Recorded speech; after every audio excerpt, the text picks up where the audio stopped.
ದಕ್ಷಿಣ ಜಿಲ್ಲೆ.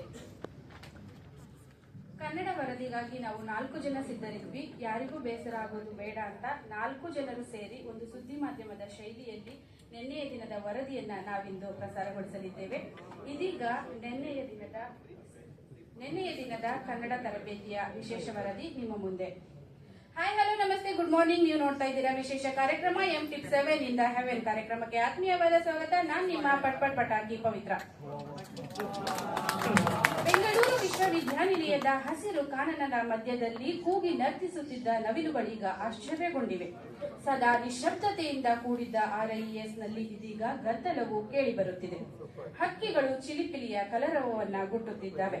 ಹಾಗಾದ್ರೆ ಬನ್ನಿ, ಈ ನವಿಲುಗಳು ಆಶ್ಚರ್ಯಗೊಂಡಿದ್ದಾದ್ರೂ ಏಕೆ? RIಯಲ್ಲಿ ಕೇಳಿ ಬರ್ತಾ ಇರುವ ಗದ್ದಲವಾದ್ರೂ ಏನು?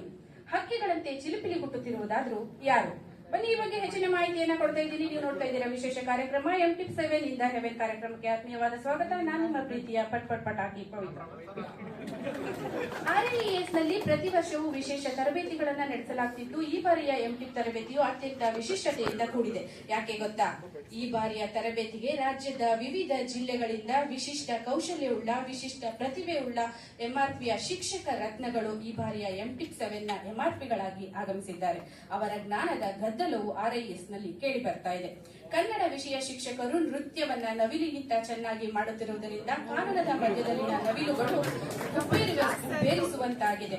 ಕನ್ನಡ ವಿಷಯ ಶಿಕ್ಷಕರ ಹಾಡು ಹಕ್ಕಿಗಳ ರೀತಿಯಲ್ಲಿ ಚಿಲಿಪಿಲಿಗುಟ್ಟುವ ಶಬ್ದದಲ್ಲಿ ಕೇಳ್ತಾ ಇದೆ.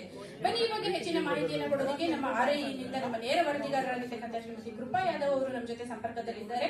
ಕ್ಷಣದ ಮಾಹಿತಿಯಲ್ಲಿ ಏನೆಲ್ಲ ತರಬೇತಿ ನಡೀತು, ಯಾವೆಲ್ಲ ವಿಚಾರಗಳು, ಸೆಷನ್ ನಲ್ಲಿ ಯಾವೆಲ್ಲ ಚಟುವಟಿಕೆಗಳನ್ನ ಕೈಗೊಂಡು ರಾಜ್ಯ ಸಂಪನ್ಮೂಲ ವ್ಯಕ್ತಿಗಳು ಏನೆಲ್ಲ ಆಕ್ಟಿವಿಟೀಸ್ ಮಾಡಿದ್ರು ಅಂತ ಹೇಳಿ ಅವರು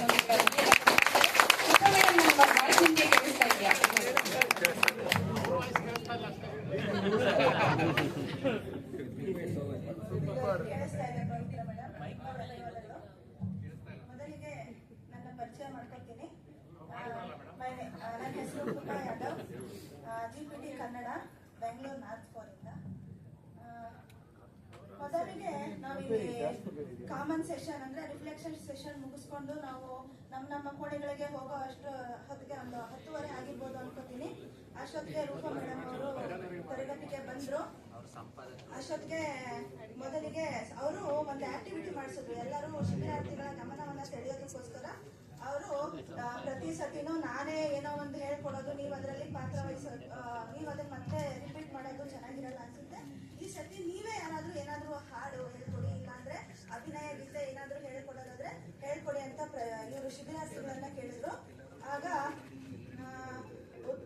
ನಾರಾಯಣ ಪೂಜಾರಿ ಸರ್ ಅವರು ಉತ್ತರ ಕರ್ನಾಟಕದ ಸೊಗಡಿನಲ್ಲಿ ಒಂದು ಅಭಿನಯ ಗೀತೆ ಹೇಳ್ಕೊಟ್ರು. ಏನಂದ್ರೆ ಅದು ಸಜ್ಜಿ ತಂದೀನಿ ಕುಟ್ಟೇಳ ನನ್ನ ರಾಣಿ, ಕುಟ್ಟಂಗಿಲ್ಲ ನನ್ನ ರಾಜ, ಜ್ವರ ಬಂದ ನನಗೀಗ ಅನ್ನುವಂತಹ ಒಂದು ಹಾಡನ್ನ ಹೇಳ್ಕೊಟ್ರು. ತುಂಬಾನೇ ಚೆನ್ನಾಗಿತ್ತು. ನಾವೆಲ್ಲ ತುಂಬಾ ಚೆನ್ನಾಗಿ ಪಾರ್ಟಿಸಿಪೇಟ್ ಮಾಡಿದ್ವಿ.